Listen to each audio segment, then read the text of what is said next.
Assalamualaikum warahmatullahi wabarakatuh. Perkenalkan, nama saya Sherly Sundari dari kelas 11 IPA A. Di sini saya akan mengerjakan praktek bahasa Indonesia, yaitu tentang literasi, dengan menceritakan kisah Nabi Ayub alaihissalam yang tetap sabar menghadapi cobaan. Nabi Ayub alaihissalam adalah cucu dari Nabi Ishak alaihissalam bin Ibrahim alaihissalam. Beliau adalah sosok Nabi Allah yang memiliki kesabaran yang sangat tinggi dalam menghadapi ujian dari Allah. Nabi Ayub alaihissalam adalah orang yang sangat kaya raya, hartanya melimpah ruah, serta ternaknya yang sangat banyak. Ia hidup makmur dan sejahtera, serta penuh kesenangan. Namun ia tetap tekun beribadah. Ia juga suka berbagi dan berbuat kebaikan, sehingga para malaikat pun senang memujinya. Hal ini membuat iblis iri dan dengki kepada Nabi Ayub, karena Nabi Ayub sangat soleh. Iblis pun berniat ingin menyesatkan Nabi Ayub, sehingga iblis pun mencoba menggoda Nabi Ayub agar ia menjadi tak bersyukur kepada Allah Subhanahu wa Ta'ala. Namun, usaha iblis itu gagal. Ia tidak berhasil menggoyahkan keimanan Nabi Ayub alaihissalam. Ia dan pembantunya tidak mau menyerah.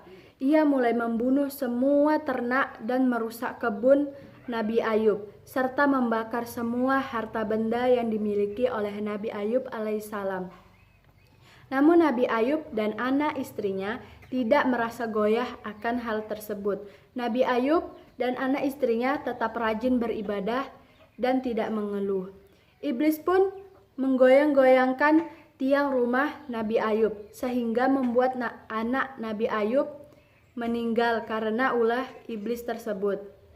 Meskipun Nabi Ayub merasa sedih dan menangis, tetapi hatinya tetap kokoh dan yakin akan kekuasaan dan rencana Allah Subhanahu wa Ta'ala.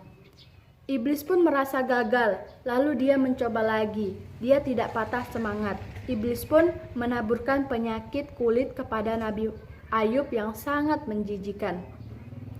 Semua tetangga menjauhinya karena takut tertular akan penyakit tersebut. Mereka bahkan mengusir Nabi Ayub alaihissalam dan istrinya. Kemudian pergilah Nabi Ayub dan istrinya ke tempat yang tidak ramai dari pemukiman.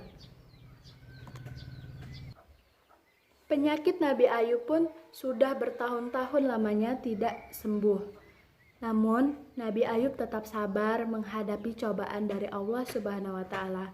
Pada suatu hari, istrinya Rahma pergi keluar hendak membeli bahan makanan. Ternyata Nabi Ayub membutuhkan istrinya dan memanggil-manggil istrinya. Nabi Ayub pun kesal karena Rahma tidak menjawab panggilannya, sehingga terbesit di benaknya. Ia bersumpah akan memukul Rahma 100 kali. Dan Nabi Ayub pun berdoa kepada Allah Subhanahu wa Ta'ala, memohon agar menghilangkan penyakitnya dari tubuhnya itu.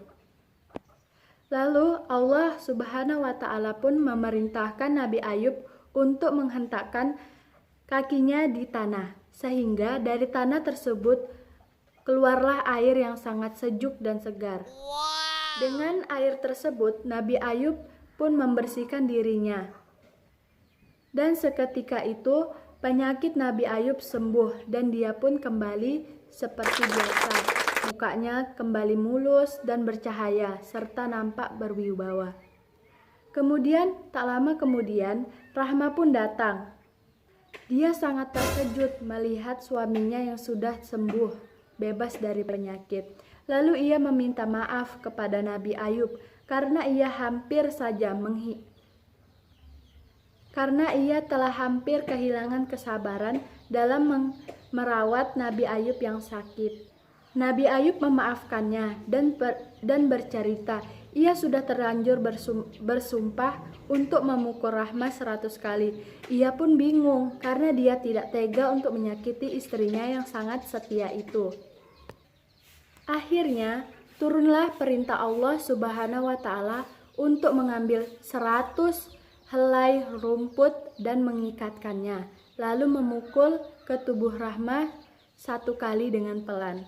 Dan Nabi Ayub pun melaksanakan perintah Allah tersebut dengan memukul tubuh Rahmah dengan pelan sebanyak 1 kali. Rahmah pun tidak merasa kesakitan dengan pukulan tersebut. Nabi Ayub sudah kembali seperti biasa. Tidak ada orang yang menjauhinya sekarang. Karena kesabaran Nabi Ayub alaihissalam, Allah mengaruniakan Nabi Ayub harta yang berlimpah dan anak-anak yang soleh dan soleha. Sekian cerita tentang kisah Nabi Ayub alaihissalam yang tetap sabar menghadapi ujian. Kita dapat mengambil hikmah bahwa semua yang datang dari Allah pasti ada jalan keluarnya.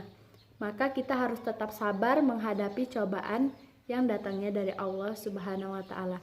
Sekian kisah inspirasi yang saya ceritakan. Wassalamualaikum warahmatullahi wabarakatuh.